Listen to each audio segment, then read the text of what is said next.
UP budget का ये part 3 है, जो 2026-27 का यूपी का बजट है, 2026-27 का, उसका पार्ट 3 है यूपी बजट, है ना। 2 पार्ट अभी तक हम डिस्कस कर चुके हैं। अब ये पार्ट 3 को देखते हैं कि संस्कृति के डिपार्टमेंट में क्या गवर्नमेंट ने दिया है।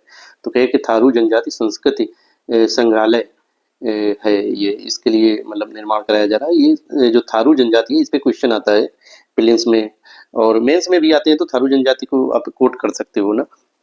तो ये यूपी के लखीमपुर खीरी, बहराइच, श्रावस्ती, बलरामपुर, इन जिलों में रहती है। ये तराई क्षेत्र में, जैसे ये इंडियन नक्शा, ये मान लो हिमालय है, तो जो हिमालय के ये पहाड़ के नीचे का जो हिस्सा है, ये इसे बोलते हैं तराई क्षेत्र। यहाँ पे नदियाँ उतरती हैं, यहाँ की छिछली हो जाती हैं, है ना, इससे पानी। तो तराई क्षेत्र दलदली क्षेत्र है ये, तो वहीं पे थारू जनजाति ज़्यादातर पाई जाती है, तो उसके लिए कर रहे हैं सरकार। और लखनऊ में डॉक्टर भीमराव अम्बेडकर स्मारक एवं सांस्कृतिक केंद्र बनाया जा रहा है। और प्रयागराज में निषाद राज गुहा सांस्कृतिक केंद्र बनाया जा रहा है। निषाद राज गुहा एक राजा थे रामायण में, मतलब ये पात्र मिलता है रामायण काल में, भगवान राम की मदद किए थे जब वो वनवास गए थे उस समय प्रयागराज में, तो उसी लिए वहाँ पे बनाया जा रहा है।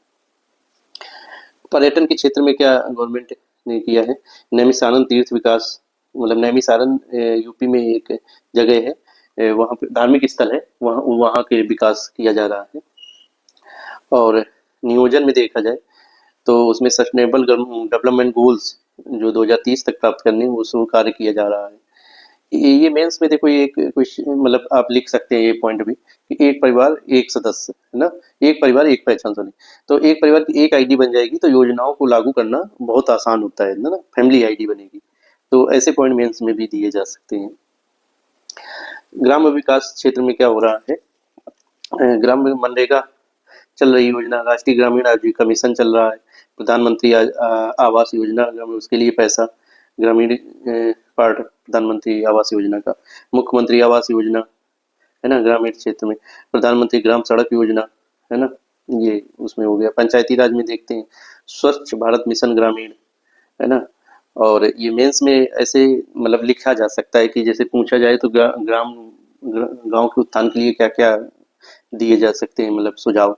तो उसमें ग्राम पंचायत स्तर पर डिजिटल लाइब्रेरी आप बनाओ तो बच्चे वहाँ पढ़ सकें, देख सकें। ग्रामीण स्टेडियम, ताकि प्रतिभाएं, जो खेल में प्रतिभाएं हैं, वो हर जगह से आए, है ना। ओपन जिम, पार्क में देखा होगा आपने, बनती हैं। बहुउद्देशीय पंचायती भवन, मतलब ऐसे पंचायती भवन बनाओ जो जिनमें कई कार्य हो सकें। ऐसा ये मेंस में पॉइंट लिखे जा सकते हैं।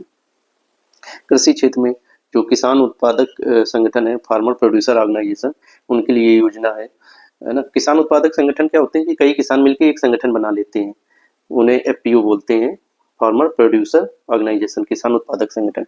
तो वो अपने, फिर उन्हें लोन मिलना भी आसान हो जाता है, और भी कई खाद बीज ये सब सस्ता गवर्नमेंट उन्हें देती है।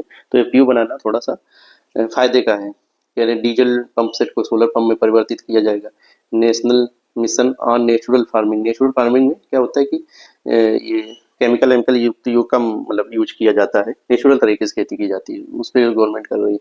उत्तर प्रदेश बीज स्वावलंबन नीति 2024, बीज मतलब सीड्स में स्वावलंबन, मतलब खुद निर्भर हो सके, किसी डिपेंड न रहे, ऐसी पॉलिसी उन्होंने बनाई थी, उस पर अपना कार्य कर रहे हैं। पंडित दीनदयाल उपाध्याय किसान समृद्धि योजना, इस योजना को यूपी सरकार 2024 में लाई थी, इस पे अपना बजट में पैसे दिए हैं। कृषि विपणन एवं कृषि क्षेत्र में एक प्रकार से देखो और क्या क्या है, विपणन मतलब मार्केटिंग, राइट, हाँ मार्केटिंग ही होता है। तो इसमें माननीय मुख्यमंत्री कृषक कल्याणकारी योजना है, प्रधानमंत्री मत्स्य संपदा योजना है ना।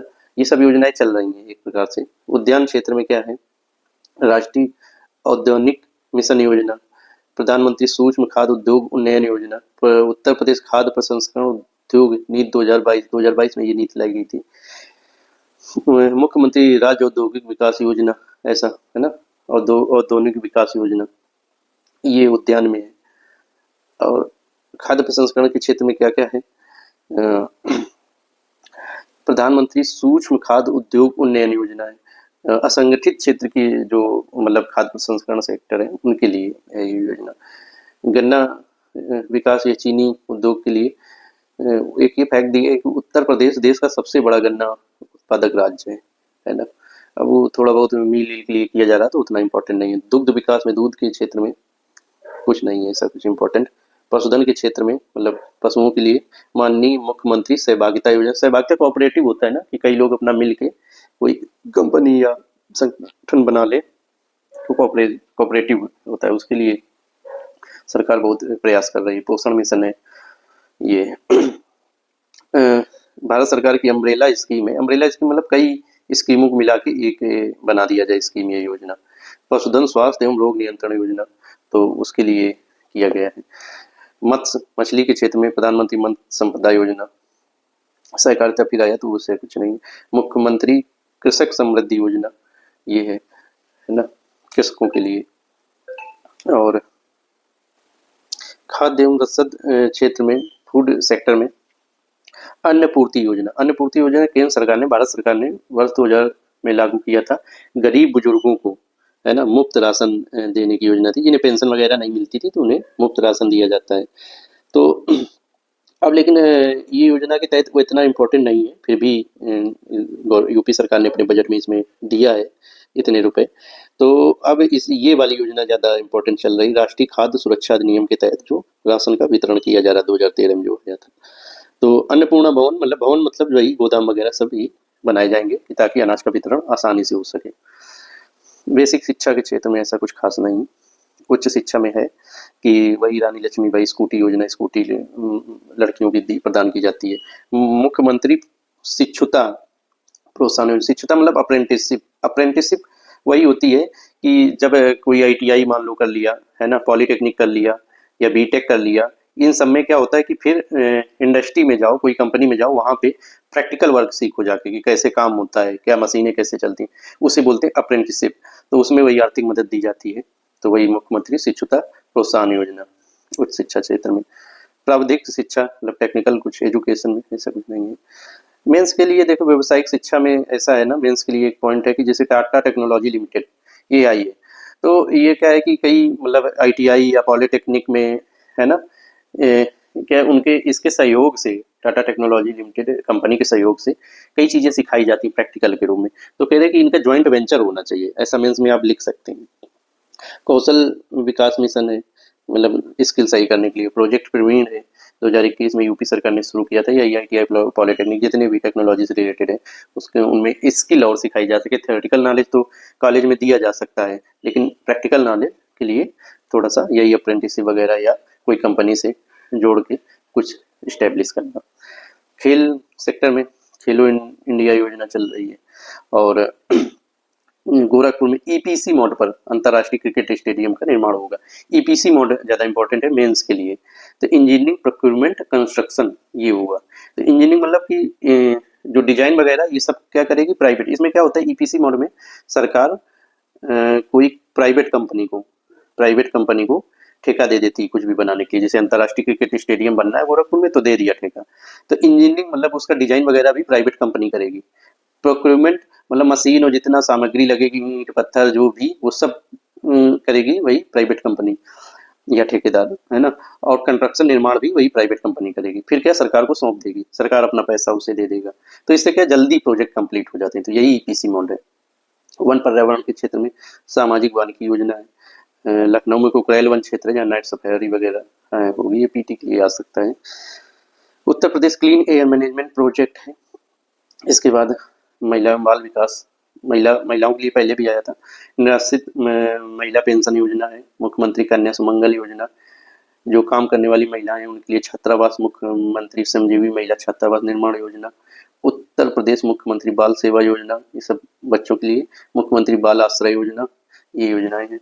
समाज कल्याण में मुख्यमंत्री सामूहिक विवाह योजना, अब इसमें पैसा बढ़ा दिया गया है, 1 लाख रुपए कर दिया गया। पहले 51,000 रुपए थे कि जो सामूहिक विवाह जो होता है उसमें कोई शादी करेगा तो उसे 1 लाख दिया जाएगा। और ये शादी अनुदान योजना है।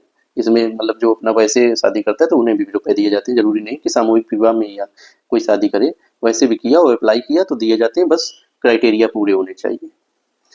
कम पैसा मिलता है उसमें। जनजाति विकास के लिए प्रधानमंत्री जनजाति आदिवासी न्याय महाअभियान है, पीएम जनमन, है ना। और ये पीएम जनमन जो है ना, ये PVTG group, particularly vulnerable tribal group, जो ट्राइबल समूह हैं, जो जनजाति समूह हैं, उनमें भी जो ज़्यादा कमज़ोर हैं, ज़्यादा वल्नरेबल हैं, उनके लिए ये पीएम जनमन योजना है।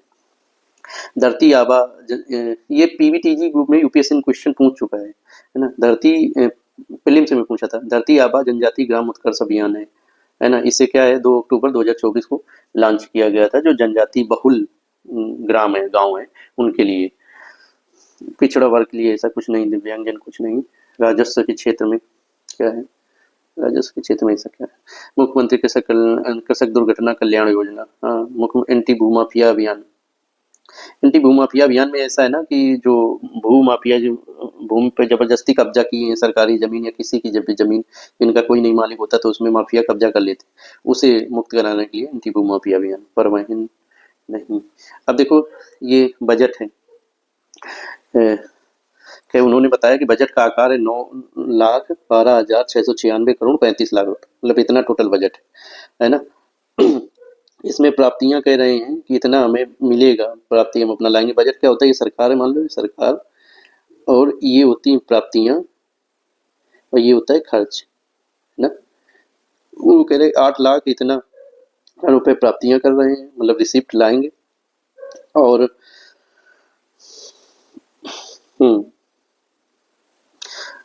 और व्यय इतना होगा 9 लाख, व्यय जितना है बजट उतने व्यय होगा, खर्च होगा, है ना, यही खर्च। तो ये ऐसा है। तो उन्होंने ये बताया, ये इंपॉर्टेंट इधर है, राजकोषीय घाटा इतना है, राजकोषीय घाटा इतने लाख करोड़ रुपए, 1,18,480 करोड़ 59 लाख रुपए। कह रहे हैं जो राज्य की जीडीपी है, SGDP, state gross domestic product, तो उसका 2.98% है ना।